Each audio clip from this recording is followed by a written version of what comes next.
la question de l'identité. Et donc ça, c'est très important chez Blixen, bien sûr, et je pense qu'évidemment, on retrouve des thèmes qu'on reproduit un peu sur sa vie à soi aussi. Elle est toujours à la recherche d'une identité de femme, d'artiste, d'écrivain, de mécène. Bon, il y a plein de rôles qu'elle prend au cours de sa vie. Et je pense que quand on est né dans un milieu franco-danois comme je le suis, on est toujours un peu à la recherche d'identité. On questionne toujours les deux côtés.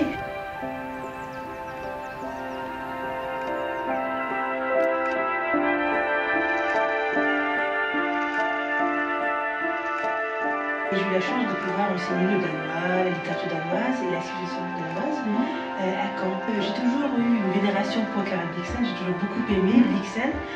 Et là, les meilleurs moments de cette époque-là, c'était vraiment quand j'enseignais Blixen. Et je pense que pour les étudiants, c'était pareil, puisqu'on avait une envie de connaître cet auteur-là, une envie de voir un peu derrière cette femme qui était très fascinante et qui produisait aussi une œuvre incroyable.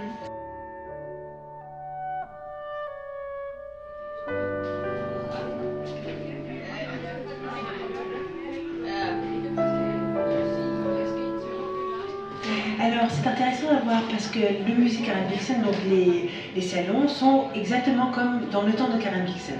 Donc tout a été laissé comme ça et on retrouve la maison belle, moderne, rayonnante en fait de lumière. Et elle avait absolument un goût assez contemporain, même pour aujourd'hui. Et beaucoup de gens qui viennent voir, ils se disent mais ici c'est tellement sympathique, on aimerait bien y vivre. Nous avons ici au musée Karen Blixen une petite galerie où nous avons rassemblé la plupart des œuvres que nous avons de la main de Karen Blixen, parce qu'au départ elle pensait en fait, étant très jeune, qu'elle devait créer. En fait, elle avait la sensation de création en elle, et évidemment que c'est une artiste en fait, c'est un écrivain qui a su aussi rassembler les différents arts, donc elle a dû tirer différentes choses de différents arts. Et je pense que la manière dont elle décrit un visage, par exemple, quand elle fait un portrait en crayon, tout simplement, elle est capable de décrire le visage comme elle le ferait dans un conte. Donc c'est très intéressant de voir l'interaction des différents médias. Et donc déjà là aussi, c'est une femme moderne qui s'aperçoit qu'en fait les arts peuvent se soutenir. Son existence est complètement imprégnée dans ce qu'elle fait. À la fois quand elle est jeune, quand elle dessine, quand elle écrit un petit poème, quand elle est enfant, plus tard quand elle est jeune et elle cherche sa voix. Et elle pense au départ donc les arts plastiques, mais après elle réalise non, c'est pas ça.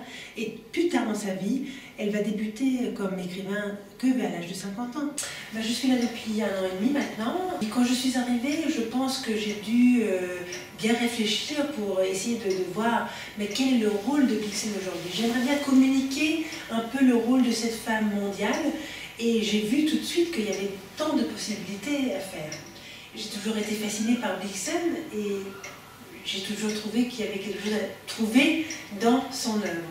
Mais dans un premier temps, je pense que c'est aussi le fait de pouvoir faire partie d'une aventure d'un écrivain mondialement connu et en même temps aussi en fait, faire partie de cette belle histoire d'une femme forte qui fait ce qu'elle fait dans son temps et qui nous sert d'inspiration aujourd'hui.